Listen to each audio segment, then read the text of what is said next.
Well guys, I'm in the middle of a radiator replacement on this truck. I was showing you another video. Just having to do some maintenance to it, which I did that, and I got looking at this radiator that was in it, and the more I looked at it, the more I just did not like the way it looked. It's been losing water regularly, and it had been leaked out and replaced so many times there's just water in it, and that's not good for one of these diesels. Like I was telling you, you can't run it like that. It has to have the right coolant in it. So I was looking over here, I was looking on this battery. This battery's been in there about 3 months, and you can see where it's thrown water up on it, and right here it's thrown a lot of water residue, you know, on the engine, and right there and up here and that kind of thing. So I knew by looking at that, you know, this radiator was done. So I went ahead and pulled it out today. That's what I've been working on, and it's not as easy as you'd think in a big truck like this, because it's still hard to get to the hoses, and they didn't want to come off. They had those stupid factory clamps on them that don't want to ever give up, even, you know, stuff like that. It doesn't realize it's dead even when it is. It keeps trying to hang on. You have to fight and fight and fight. So I had to deal a couple death blows to those things to get them off finally. But they're off. So we're ready to put the new radiator and the new hoses in. This is a fan. Let's see one of the fans on these. So yeah, that's what I've been doing. Oh, look over here. You want any evidence it's been losing water? Look at this. It for sure has. I knew it was losing it. I didn't know it was losing it that bad. But here's the radiator I put in. Gonna put in. Here's the old radiator. There's the new radiator beside it. This is the old copper brass. This isn't the original radiator. This is a replacement that was put in at some point. But you can see it's pretty nasty on this side. It's been leaking right here. I could hear it hissing sometimes when I pull in, just lightly, but that's what all these deposits are. So it's been really leaking a lot, and the water has been evaporating. I'd see it leak on the ground every once in a while, just a little bit, but it's a good thing I didn't leave on my trip with it like this, because look at the other side of it. It's really bad over here. Whole upper tank's leaking. So yeah, it's shot. And this new one I picked up, I'll tell you what, there are still deals to be had, guys, because I shopped around last night on the internet looking for a radiator that was in stock somewhere around here in the city. I tried it at AutoZone, they didn't have one. They had a copper brass like this one.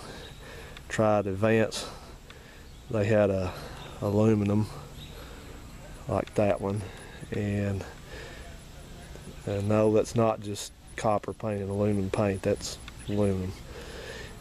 And Advance had, they could get one, but they didn't have it in stock. So the next thing I found was O'Reilly had it's called a Murray heat transfer, and it's basically an aluminum core with the plastic tanks on it, which don't worry me. I've not had any problems with them. I'll tell you, I've had, you know, people debate this till the sun goes down, but about which is better and which holds up better. But in my experience, the ratio of copper brass radiators that I've had to replace to aluminum and plastic radiators I've had to replace is about 10 to 1. I think I can remember one aluminum and plastic radiator that I've had to replace, and I've had to replace umpteen of these. I take these things directly to the scrap yard and get money for them. I have to knock the steel off of it, but these bring some good money. But they're going the way of the dinosaur anyway. But so anyway, back to what I was saying. So I was looking around, and O'Reilly had one, but I was gonna have to drive like 50 miles around trip to go get it, and it was $306. And so I tried CarQuest. CarQuest, as far as I'm considered around here, CarQuest isn't even a player around here. They could get one like that one. One of those is about $278. anywhere you look around here. And the CarQuest wanted like 340 something for the same thing. Then they had to order it. It'd be a day or two, blah blah. So anyway, I tried the last place I ever usually try, and that was Napa. And lo and behold, shocked me to death. Napa had this aluminum radiator, exact fit. Normally retails, I saw on the sheet, normally retails for $388 for this radiator. They had it on sale for $233. My car was going to buy, let me repeat that, $233 for this radiator.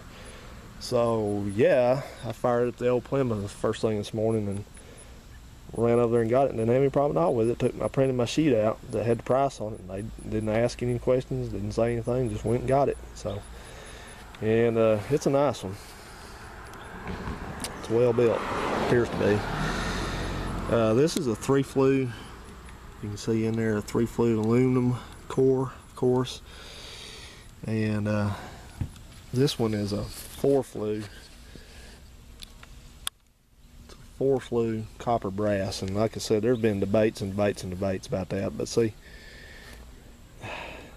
to get the same equivalent cooling capacity, you have to run 4 small flues in that one, where you can run 3 large flues in this one. It's just the way the aluminum, the metal transfers the heat. It's the way that's why you can design it. You can't do big long flues, big wide flues like that in those. And that sucker's a monster to get out of there. That's a backbreaker, especially when you have to stand up on the bumper and do it. But this one weighs about half the amount. So as long as it holds together, it's got a lifetime warranty. But it's a good thing I didn't take out of here with that thing that bad. That thing's history. All right, guys. Well, let me get back at it. It's not too hot out here today, but it looks like it might try to rain. So I need to get this done. I still got to go get the couple tires put on today. So. See you around. Have a good one.